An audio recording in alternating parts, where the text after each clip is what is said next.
Hey there, this is Dave from Band Bamboozle. If you've not seen this channel before, I'm going to be introducing you in this video to really what this channel is all about. This video really kind of lays the groundwork for why I decided to start this channel. And basically the idea is that sometimes I feel I may have been bamboozled or tricked into getting involved in live music. So how would someone get tricked into doing something that sounds like it might be a lot of fun, could be pretty interesting, and could get you up on stage? Well, I think one of the ways it happened is that I wasn't really planning on it. In fact, I kind of got invited indirectly to get involved in a live music project. So in 2009-ish, I was approached by some people at the college where I work, and they were doing kind of a little corporate house band for the college. So the idea is that at special events, there would be, a group of 5 or 6 people who would play, 5 or 6 songs and would just provide some entertainment and fun for these kind of events. So at the start of a new semester or whatever. And they had a bass player, that's my instrument. But after a certain amount of time, that person wasn't available, and I didn't have a lot of experience, so I was a little bit, I don't know if I should do this. I don't know if I have what it takes, but a couple of friends that I knew from my department said, yeah, come on out and give it a try. So there was 5 songs that I had to learn. I remember one of them was Heard It Through the Grapevine. I can't remember what all the others were, but, I put a lot of work into it, and there wasn't a lot of discussion, but after the practice, it was basically like, yep, you're in. And that's almost always how it tends to go in bar bands, in live music situations. You don't really get a formal invitation. It's like, if you don't screw up, if you kind of manage to hold your own, you're in. Because we're all ultimately not professional musicians anyway. We range from amateur to intermediate to almost pro in some cases. But yeah, that's where I was at. Eventually, that project morphed into a scenario where we became a bar band.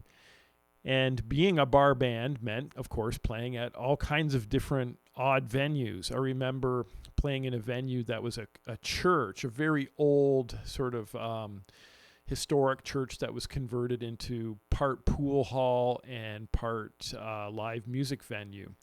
And we ended up playing there a bunch of times, and that was a lot of fun. But let's get back to the whole thing of why do I feel like I got tricked, or what's so good or bad about being bamboozled into a live music situation. Well, I think part of the issue is that there's a lot of good and a lot of challenges associated with being in a bar band. So I think on the surface, it seems like, hey, cool, I'm playing live music, or I get to get better at my instrument, or I get to play in front of a live audience, or I get paid some money, and they're going to give us food and chicken wings, beer and chicken wings, and that sounds great. And sure, it is great, but you also don't realize how much time is involved. So since 2009, that college project became a project that played mainly 80s and some 90s music. And we were together probably till, maybe 2018, 19, 20, kind of there. And we had some ebbs and flows, but during that time, I also became involved in some other projects as well. Some were classic rock, some were kind of groove and soul oriented. And more recently, I've been involved in a female-fronted project, and currently I am in a classic rock band. So what are the pros and cons of being in a bar band? Well, on the one hand, it's like excitement for sure. You get to play in front of a live audience, you get to learn new music, you get to go to practices and rehearsals. But on the other side of things, there's a lot of time involved. It takes a lot of time to get better at your instrument and learn songs, especially someone like me who started later in life. And you just have to put the practice time in. The science behind neuroplasticity says You need that repetition over and over to get better at something.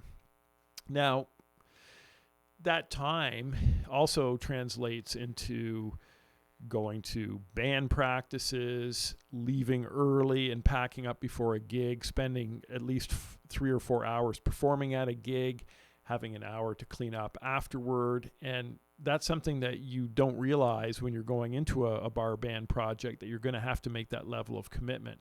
So that's one area where I feel like you kind of get tricked into it. There's this creep. You don't really know, okay, that's how much I'm going to be committing. But like I've been suggesting throughout this video, it's not all bad. There's a lot of good things that happen too. One of the favorite things for me has been mastery. Every year playing the bass, even as an adult, I've been getting slowly and incrementally better and better. You always are faced with learning some difficult songs, and that forces you to learn some new techniques. Maybe there's some slapping or popping involved. Maybe there's some really tricky chord changes or runs, and that certainly will lead to mastery. And it's a really great feeling. It's really, to have that sense of accomplishment is really a nice part of playing music.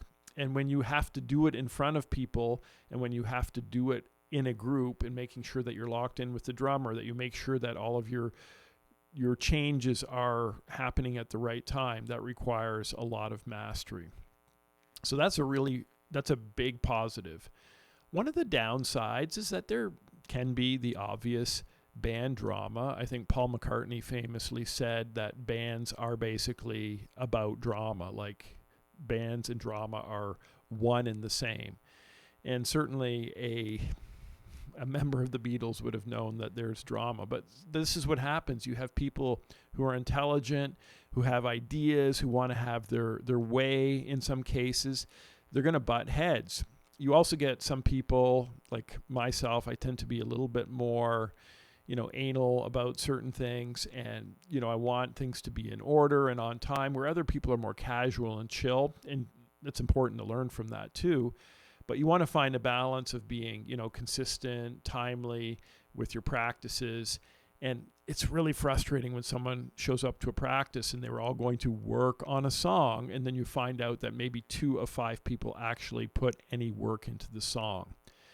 And then you have some people who maybe just are more drama prone, like they're easily upset, they can be offended if they feel someone is criticizing them.